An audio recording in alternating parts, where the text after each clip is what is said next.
நல்லவர் ஒரு பொழுதும் கெட்டுப் போனதாக சரித்திரம் இல்லை. நீர் எப்படி நல்லவராகலாம்? சிந்தித்துப் பார். இந்த உலகில் நீர் ஒரு நடிகர் என்று நினைத்துக் கொண்டால், உன் நடிபாகங்களை எண்ணிப்பார். தந்தையாக, தாயாக, கணவராக, மனைவியாக, அண்ணனாக, தம்பியாக, அக்காவாக, தங்கையாக, மாணவராக, ஆசிரியராக, தொழிலாளியாக, முகாமையாளராக பல பாத்திரங்களில் நடிக்க வேண்டியவராக இருக்கின்றீர். அந்த பாத்திரங்களுக்குரிய பணியை சரியாக நிறைவேற்ற தயாரிப்பாளரின் விருப்பத்துக்கு அமைவாக நிறைவேற்ற வேண்டியிருக்கும்.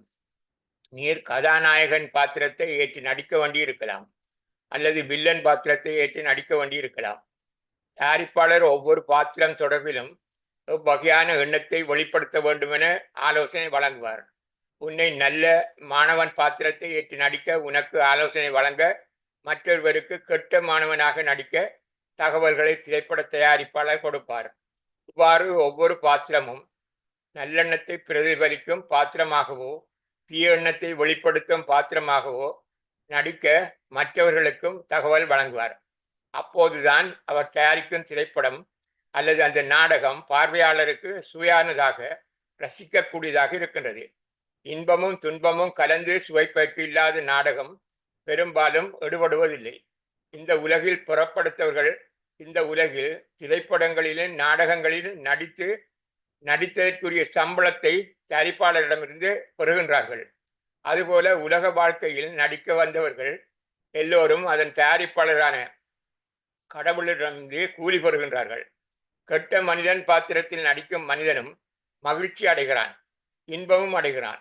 தானம் செய்கிறவனும் இன்பமும் அடைகிறான், தர்மம் செய்கிறவனும் இன்பம் அடைகிறான், லஞ்சம் பெறுகிறவனும் இன்பம் அடைகிறான், கொள்ளையடிப்பவனும் இன்பம் அடைகிறான். அது அவர்களின் நடிப்பின் திறமைக்கு கடவுள் கொடுக்கும் சம்பளம்.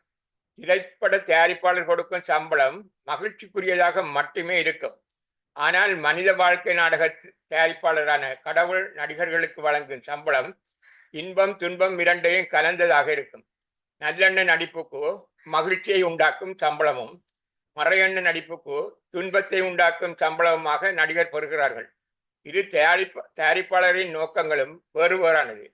திரைப்பட தயாரிப்பாளரின் நோக்கம் பார்வையாளர்கள் மகிழ்ச்சி அடைய வேண்டும். அதேபோல நல்லெண்ணம் எதுவென புரிந்து கொண்டு நல்ல அறிவாளர்களாகி தங்களை திருத்திக் கொண்டு உலகில் நல்லவர்களாக வாழ வேண்டும் என்ற நல்ல நோக்கமாக இருக்க முடியும். ஆனால் கடவுளின் நோக்கம் தனது பிள்ளைகள் நல்லவர்களாக வேண்டும் என்பது மட்டுமே ஆகும்.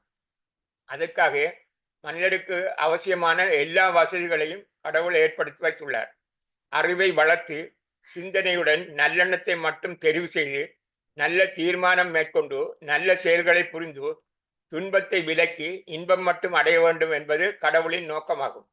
ஆனால் மனிதர்கள் தீய எண்ணத்தின் மூலமாக இன்பத்தையும் செல்வத்தையும் பெருக்கிக் கொள்ள நினைப்பதற்கு கடவுள்தான் என்ன செய்யலாம்? தாங்களாக சொந்த விருப்பில் நடிப்பதற்கான பாத்திரத்தை பொருட்படுத்த சொந்த விருப்பில் நடித்து கொண்டிருக்கும் மனிதர் கனியிருக்க காயை உண்பது போல செய்வினையை அனுபவிக்க வேண்டியிருக்கின்றது. பிள்ளைக்கு நல்லெண்ணம் பற்றி தெரியாமல் இருக்கலாம். ஒரு தந்தை பிள்ளையாக இருந்து அனுபவங்களை பெற்றவர். அவருடைய அனுபவ அறிவும் ஏனைய போதனையாளர்களின் அனுபவ அறிவையும் தெரிந்து கொண்டால் பிள்ளைக்கு எப்படி நல்ல தந்தையாக இருக்க முடியும் என்பதை புரிந்து கொள்ளலாம். ஒரு தந்தை தான் வாழ்க்கை அனுபவத்தை கொண்டும் மனைவிக்கு எப்படி நல்ல கணவனாக இருக்க முடியும் என்பதை தான் திருமணமாக இருக்கும் மகனுக்கு எடுத்துச் சொல்லலாம். திருமணமாக இருக்கும் ஒரு வாலிபன் திரைப்படங்களை பார்ப்பதன் மூலமும் நூல்களை புராண கதைகளை வாசிப்பதன் மூலமும் போதனையாளர்களின் அறிவுரைகளை கேட்பதன் மூலமும் ஒரு கணவனின் நல்ல எண்ணம் எப்படி இருக்க வேண்டும் என்பதை புரிந்து கொள்ளலாம். இவ்வாறு வாழ்ந்து நடிக்கின்ற மனிதர்கள் அவரவர் நடிபாகத்துக்குரிய நல்ல பண்பை தன் அனுபவங்களில் இருந்து மட்டுமல்லாது புத்தகங்களிலிருந்தும் நல்லறிஞர்கள் அனுபவ போதனைகளிலிருந்தும் தெரிந்து கொள்ளக்கூடிய ஒவ்வொரு விதமான வாய்ப்புகளை கடவுள் இந்த நவீன உலகில் வைத்துள்ளார். அவரவர் நடிபாகத்துக்குரிய நல்லெண்ணத்தை தெரிந்து கொண்டு தத்தமது கடமைகளை நல்லெண்ணத்துடன் செய்தவர்களை மட்டுமே தன் நல்ல பிள்ளையாக கடவுள் அங்கீகரிப்பார். மற்றவர்கள் செய்வினையின்படி வாழ்க்கையின் இன்பத்தையும் துன்பத்தையும் சேர்த்தே அனுபவிக்க வேண்டியிருக்கும் என முத்தியா முனிவர் சொன்னார். மனிதன் இப்பிறவைக்கு முற்பிறப்பில் பெற்ற கல்வியை மட்டும்தான் இந்த உலகுக்கு கொண்டு வரலாம் என்பது ஒரு பக்க சார்ந்த உண்மையாகும். ஆனால் இருக்கும் வீட்டுடன் சேர்ந்து பிறப்பது கல்வி மட்டும்தான் என்று சொல்லுவதும் முழுமையான உண்மையில்லை. உடலின் ஊனங்களும் முற்பிறப்பின் செய்வினை பயணியாகும். அவை மட்டுமன்றி பெற்றாரும் சூழலும் கூட செய்வினை பயணி. பணக்கார பெற்றோருக்கு பிள்ளையாக பிறப்பதும் செய்வினை பயணி. இப்பிறப்பில் நல்லெண்ணத்துடன் நெறிமுறையாக சேர்த்த கல்வியை மட்டுமல்ல, செல்வங்களையும் வீரத்தையும் கூட அடுத்த பிறவிக்கு கொண்டு செல்ல முடியும். இருந்து நல்லெண்ணம் கொண்ட கடவுளானவர் இந்த பூவுலகில் பிறக்கும் வறியவர்களுக்கும் வலது குறைந்தவர்களுக்கும் அறிவேதும் முற்பிறவியிலிருந்து கொண்டு வராதவருக்கும் இன்பத்தையும் முத்தி இன்பத்தையும் இப்பிறவியில் கொடுக்கும் நல்ல நோக்கத்துடன் அதற்கு அவசியமான எல்லா வாய்ப்பையும் ஏற்படுத்தி வைத்துள்ளார். அவற்றை எடுத்து பயன்படுத்தும் சுதந்திரத்தையும் கொடுத்துள்ளார். முத்தி கொடுப்பதா, இன்பத்தை கொடுப்பதா, அடுத்த பிறவியையும் கொடுப்பதா, புறவா வரம் கொடுப்பதா என்பதை தீர்மானிப்பது கடவுள் அல்ல. கடவுளால் நியமனம் செய்யப்பட்டுள்ள பிரபஞ்சத்துக்கு விசுவாசமாக கண்ணே மூடாது ராப்பாகலாக உழைத்துக் கொண்டிருக்கும் அந்த கடவுளின் உதவியாளர்களான நீதிவான்கள் வழங்கும் நீதியில் கடவுளே குற்றம் கண்டுபிடிக்க முடியாது. வேண்டுமானால் கடவுளிடம் கேட்டு பாருங்கள் என்று முத்தியா சுவாமிகள் சொன்னார்.